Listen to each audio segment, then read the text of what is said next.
Welcome to Human Rights Education Now, a podcast series from Human Rights Educators USA. I'm your host, Bill Fernikes, a member of the National Steering Committee of HRE USA, a collaborative network to learn, teach, organize, advocate, and innovate for human rights education in the United States. This podcast aims to raise awareness about human rights education and invites listeners to engage with the worldwide movement to make human rights education a core focus of educational programs from preschool through higher education and in both non-formal and informal community educational settings. Today's program concludes our conversation with Jean-Sébastien Vallet and Candace Blake-Amarante of Equitas, Canada's foremost human rights education organization. At Equitas, Jean-Sébastien serves as Director of Education, while Candace is the organization's knowledge manager. In this episode, Jean-Sébastien and Candace discuss Equitas' work in development of what Felissa Tibbets has labeled, and I quote, transformative human rights education, end of quote. How Equitas is enhancing youth engagement in human rights activism, recommendations for advancing human rights education in Canada and across the globe, the role models who have influenced their work in human rights education, and key quotes that epitomize their approach to human rights education. So let me go on to the next point, which is the issue of engagement. Now, one of the important challenges I think we have in human rights education is, particularly in a digital age, is attempting to engage young people in not only understanding what human rights are, but as activists. So what are some changes that one or both of you could talk about how schools and other institutions should try to engage young people in human rights? Go ahead, Candace, sure. Okay. I would say focus on coupling activism with more thorough historical knowledge acquisition in order for youth to have a proper understanding of why they are doing what they're doing, so they have answers to questions of the sorts. What are the historical events, the structural structures in place that led to these injustices and or violations of human rights? And what can they do to make an effective difference, whether for personal growth and understanding, spreading awareness, or making policy changes?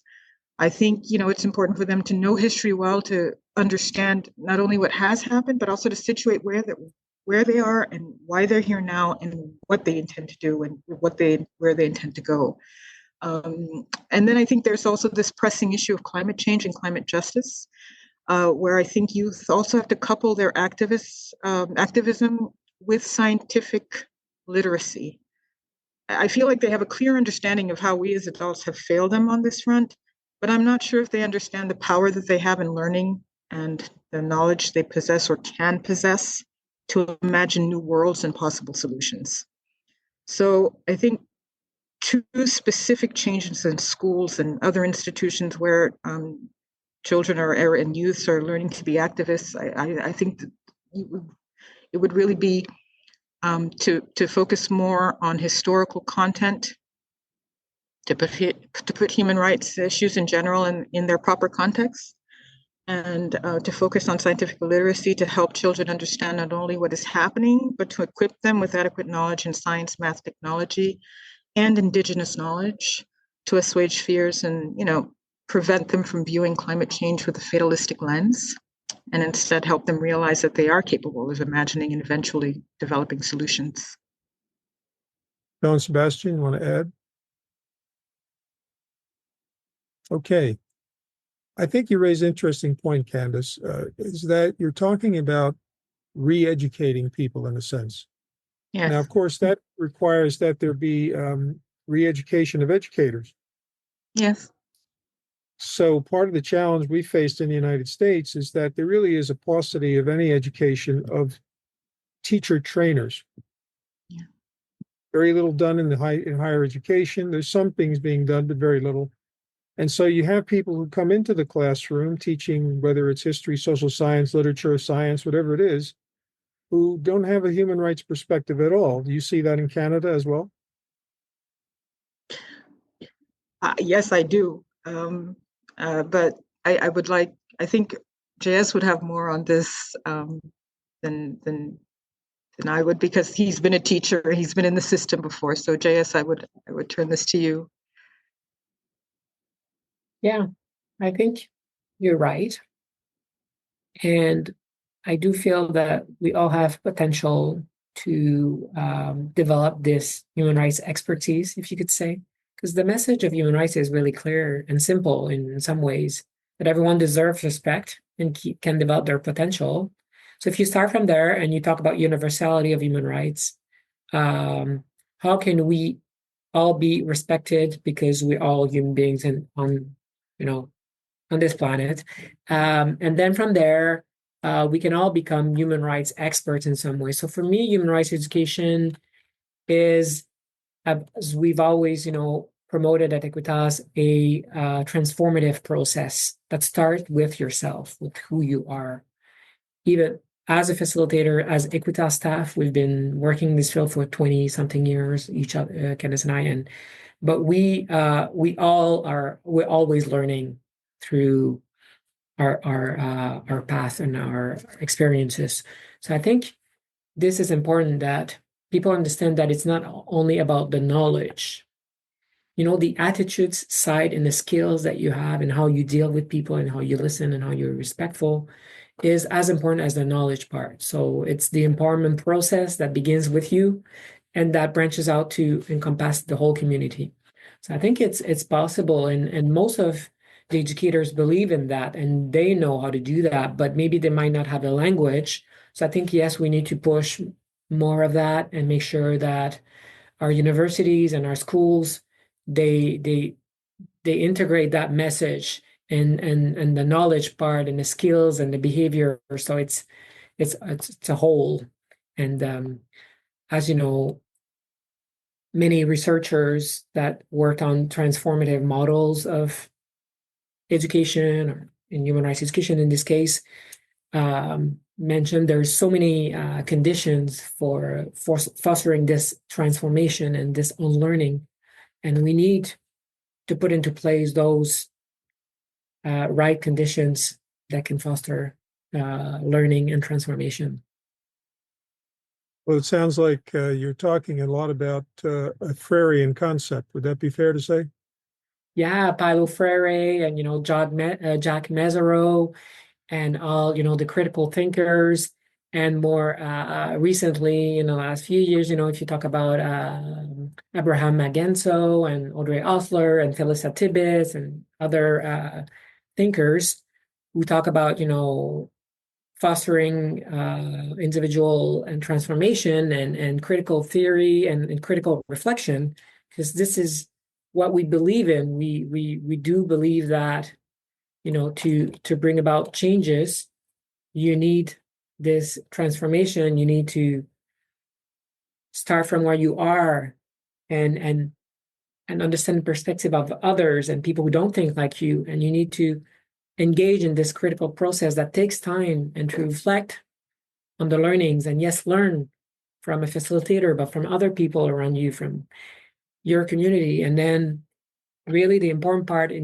that I believe in any education, and especially in human rights education, you need to put into practice what you learn. So that's our vision of human rights education. So it's really a praxis approach. It's theory and practice joined together to make the change, I would say. So let's move on. One of the things that you've been talking about, both of you, is the idea of the status quo being unacceptable, and we need to really improve it through direct action, which involves critical reflection, but also training and so forth. So what are some insights you would have for the entire HRE field, you might say, going forward? I think it's important that we try to sort of project where do we think things should go. So either of you can start, and let's talk about that. Go ahead, Candace. Okay. So I think I keep stressing the importance of history. I really, especially now that we're focusing on decolonizing our work and practices, I got some very insightful information from a workshop I facilitated with the German Institute of Human Rights a few months ago. And one of the participants was a graduate student who was studying decolonizing education and tasked to decolonize German school textbooks. And he said the problem is that he was never taught about colonialism in school. So he wasn't sure what exactly to decolonize. So this is a real problem. To decolonize youth or education, you need to teach colonization, which I don't believe is being done sufficiently. So colonial studies needs to be incorporated into curricula to make students aware, to make all of us aware, really, of the origins of the gaps between nations and the crimes against humanity that the colonized suffered at the hands of the colonizers. That's something that I've learned of late. Second, I would say that we should start thinking of a new human rights movement where we focus on togethering, if you will. And by this, I mean building a global communal construct rather than working within system space or nations, state, or regional identity constructs. I'm of the cosmopolitan persuasion, so I think that we should ultimately aspire to this in order to achieve a global human rights community. And of course, we're still trying to figure out how to go about attaining this goal concretely and practically. But I think here at Equitas, we're on the right track. Everything is via education. But that education needs to be coupled with networking, advocacy work, and cleverly incorporating human rights into other fields like art, food, nutrition, sciences. We just need to start thinking about ways to unite us as a human race, I think, to move forward. And I think thirdly, and again, we're working on this at Equitas, we're trying to be bolder in finding ways to engage with our antagonists. I find that we often preach to the choir in human rights education. And while it's good to foster community and support each other in the work that we do, I think the real change, or to affect real change, we need to reach out and find ways to connect with those who are opposed to us. And I know it's really strange to speak about this now, given what's happened. Especially in the States, it's such a dangerous political climate right now. But I think that for any real change to be had, we need to find strategies to connect with those who oppose us. Would you like to add, Jean-Sébastien? It's really well said, Candace. The ideas that I was thinking of, you summarize. But one of them is really, as you said, to create this global community, but it's also, I would frame it as collaborating with, local experts, community experts. If you're in Canada, you're in the US or anywhere in the world, be sure that you work and collaborate with people who know the field, know exactly the community, and they're the leaders. They lead on the project. You're there to support. And you're not the main leader if you're an international organization, if you're not based in the community itself. So that's really important. And as you said, when you talk about reaching to people who don't think like us, it's not easy. You talk to people who are masculinist or anti-feminist groups or and LGBTQI groups. It's difficult. It's challenging for yourself as an educator, as a human rights defender. But it's important to do so, to sit down with them and to try to understand their point of view and try to reflect how we can move on from a exclusion-based discourse to an inclusion-based discourse. So, and I think also it's always to be being open to challenging yourself. As I said earlier, in a transformative model, it always starts with yourself and who you are, and you should always think that you have something to learn and that you need to get the perspective of others, and you need to read more and to understand the community and talk to as many people as possible and not stay in your bubble and your silo. And because we often, as Candace said, talk to the same people who think like us or are surrounded, we are in our own bubble and it's hard to get the perspective of others and to try to find strategies to overcome discrimination. I think it's even harder today with the proliferation of disinformation. Yeah.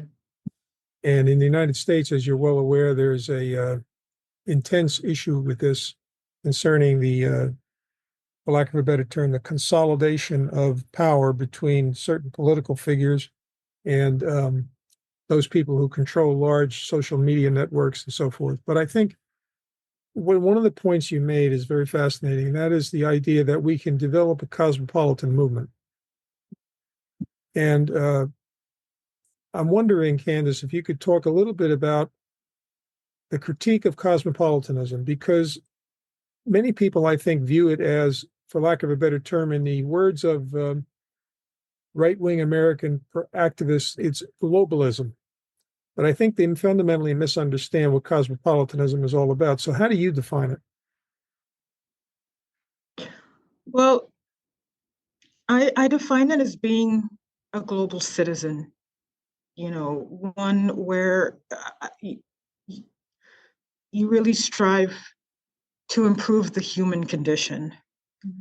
I understand all humans are different, that they have different lived experiences, but I think one thing we can all safely say is that we've all suffered trauma. We've all, we've all had our different experiences, but at the end of the day, I think we all require the same protections and respect that human rights provides. And so it's just, how tight those protections are, I guess, depends on your individual experience, your different histories. But at the end of the day, if we strive to improve the human condition, I think that that's, I think, the cosmopolitan construct. I came to this understanding, and I'm still trying to come to this understanding. Please don't get me wrong. I don't feel like I've understood it completely, but I've lived as a child. I grew up in different places in the world, and I remember having such hard time responding to the question, "Where do you come from?" And I was like, "This is stupid. Why do I have to answer this question?" I'm a child of the world, so it became easier for me to be part of this persuasion because of that I don't feel bounded by human imposed boundaries in any dimension. And I think for that reason, I'm able to, learn, relearn, unlearn, and to just think of us as one entity that needs to move forward together. So I think that's the best way I can currently think of cosmopolitan, the global cosmopolitan movement. But your experience sounds very similar to what Audrey Osler talks about in her most recent book about where am I from, or where they kept asking it, where are you from? Because she was from a mixed background. Her father was from Britain and her mother was from Singapore. So it's an interesting challenge. And she makes the same point, by the way, in her book. She never studied colonialism in the British school system. No, I never did either. It's a terrible gap in the United States as well. Oh, yes. No, I was self-taught, and mostly through literature, Mm-hmm. And my parents are from Sierra Leone. So we have that colonial history Right. in our family. So, and, you still see remnants of it there. So, Yeah. Yeah. Now, of course, today in the world, we are really challenged by these authoritarian movements, whether it's in Russia, Hungary, the Republican Party in the United States, and other places. So what are some initiatives Equitas is doing to try to deal with this rising tide of authoritarianism and sort of this neo-nationalism that threatens human rights?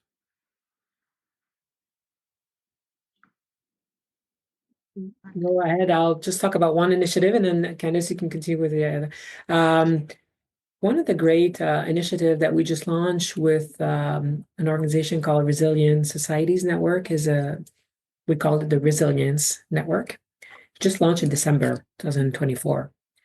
It's a global initiative. It's designed to empower the exile civil society human rights advocates living in Canada right now to continue their advocacy and civil engagement in a safe and supporting environment. So the Resilient Network will be a globally based, hub, Canada-based hub, dedicated to supporting human rights defenders and activists and creating safe spaces for defenders with the collaboration of Equitas and Resilient Societies Network. It was funded by May 1 Rahab, and also Journalists for Human Rights and other organization in Canada. So I think it's important to create these hubs, these networks, that we come together. We are not alone. We support each other in preventing transnational repression that we're seeing everywhere in Canada and everywhere around the world. So we need to support even those activists and human rights who are in exile, who are in their countries as well, but also are in exile and trying to continue the work and try to support human rights in their own countries.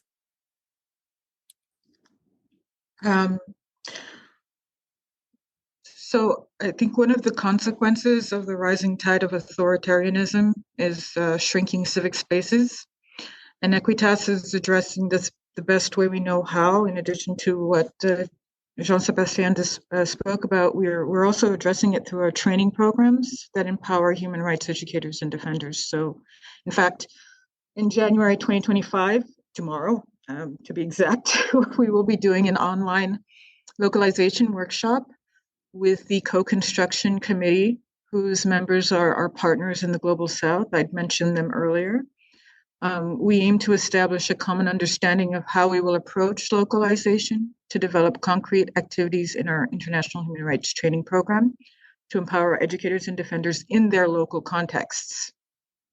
So we hope to develop networking strategies and tools to navigate the rising tide of authoritarianism in our participants' respective countries.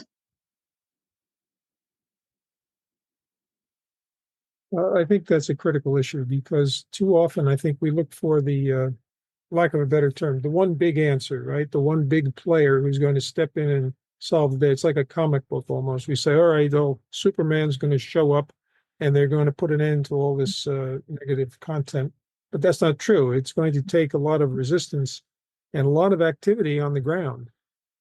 So I think you're doing the right thing because otherwise there's not going to be a Hail Mary here. It's going to take a lot of work. So for our final set of questions, I use these in every interview because I think they're very interesting to compare across the respondents. Jean-Sébastien, I'm going to start with you, and then Candace, you'll chime in. So here's the first question. Who would be the most influential role model for your work in human rights education, still alive or deceased? Yeah. Such a difficult question. I debate it because there are so many people who've influenced me, but I really want to pay tribute to the human rights defenders we work with. For over 50 years, Equitas has worked with human rights defenders from around the world that are amazing. So I want just to name a few, but I want to name, for example, George Gichuki, who's from Kenya, who built bridges to raise awareness of LGBTQ rights in Kenya, or Omay Sharifi, who's from Afghanistan and used art as an education tool to promote peace. Or Yusri Mustafa from Egypt, who talks about, creating safe spaces to talk about gender equality in the Middle East and North Africa. Or, Etera and Stephenson from the LGBTQI community in Haiti, who are really working hard to demystify stereotypes linked to the LGBTQI community in Haiti. So I named a few because they're so important for me. And you can read more about those people in our website. We have, 50 stories of change, and we have our podcast also where you can learn about these amazing human rights defenders from all around the world. Candace, how about you? Well, I'd mentioned earlier that I came into human rights education work via children's rights and creative writing. So I would say that my most influential role model would be Janusz Korczak. He's a Polish educator, children's book author, pediatrician, and pedagogue. And he's the one who I think was the first to change adults' perception towards children. And I read both his books, When I'm Little Again, where his protagonist is a disgruntled elementary school teacher who suddenly returns to his childhood, and is forced to remember what it felt like being a child so he could be a better teacher. And the second book was The Child's Right to Respect, which became the foundation for the United Nations Convention on the Rights of the Child, where he upheld a child's right to be respected and believed that adults should help children realize their goals rather than impose their own goals on them. So, yeah. Janusz Korczak is a great person, really a great hero. And I think Yes. very few people know very much about him, but he should be Yeah. much better known. I agree. So let's move Yes. on to the second question. What quote most effectively sums up your view of the importance of human rights? So, Candace, I'll start with you, and then we'll go to Jean-Sébastien. So, again, it's my favorite children's author.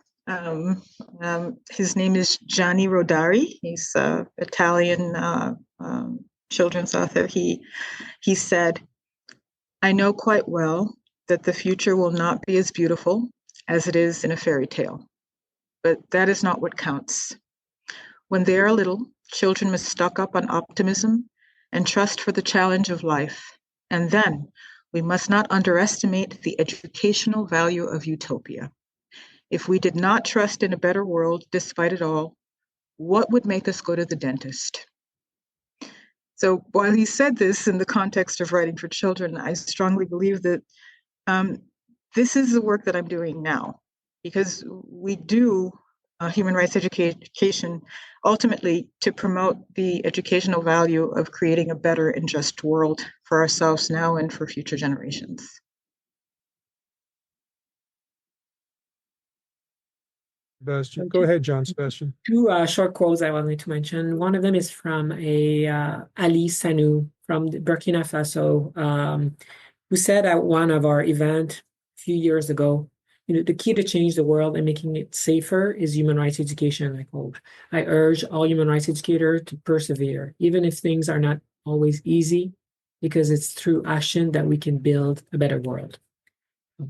That's really an interesting quote for me. And another very important quote for me was from late Charlot Jeudy, a LGBTQI activist from Haiti who passed away in 2019. And he would always say that, and I don't know where he got it from, or it's from him, but he always said that human rights are not a buffet where you can choose what you like and leave what you don't. It's a package, it's a whole. That's what he would say, and we quoted it in an article. And I think it summarizes what I think about human rights, about the universality, indivisibility, interdependence of human rights, and how important all human rights are. You can't leave one and prioritize one human rights. They're all interconnected. So you have to have the whole meal, not just the appetizer. Yeah. Exactly.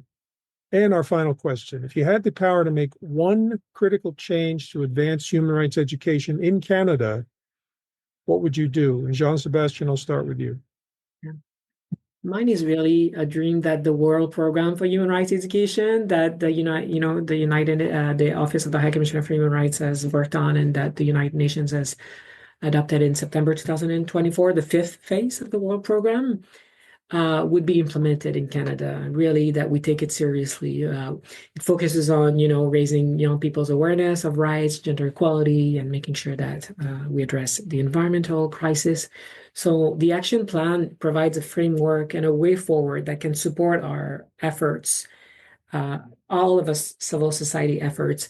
I would hope, and my dream is that all the provinces in Canada and territories would come together and implement a real, concrete, ambitious action plan. Because as I think it works in the US, we're a federation where each province and territory, they have their own Ministry of Education, educational system. And so it's hard to coordinate a whole national program. So my dream would be that we would coordinate our efforts to implement a concrete action plan for Canada for human rights education. And Candace? I would call for creatively mainstreaming human rights education into all subject matters in the school curricula and at various departments at universities. It's too siloed. And I think that's a limitation. So if somehow we can make it part of the general curriculum through every subject, I think that's the way to affect change. Would that require that you also make it a requirement for teacher licensure? Yes, it would. Okay, well, today we've had really a fascinating conversation, and I think there's no question in my mind that things are looking up in Canada as long as Equitas is on the job. So I appreciate your time speaking with us today, and I hope that we can continue our collaboration going forward. Thanks for listening to Human Rights Education Now. You can find additional information about this podcast series at www.hreusa.org. Each episode is available on the HRE USA podcast page, Spotify, Apple Podcasts, YouTube, Pocket Casts, Player FM, and Deezer. You can also download each episode as an MP3 file. If you have questions or comments about this podcast, send them to Christy at hreusa.org. That's KRISTI@hreusa.org. Our podcast team includes producer and editor Bill Fernikes, executive producer Christy Redelius-Palmer, editor Elizabeth Schwab, sound designer and project manager Sabrina Sanchez, communications and public outreach coordinator Tia Hinz, and production coordinator Jasmine Chizu Gota. Human Rights Education Now is a production of Human Rights Educators USA, a project of the Center for Transformative Action in Ithaca, New York.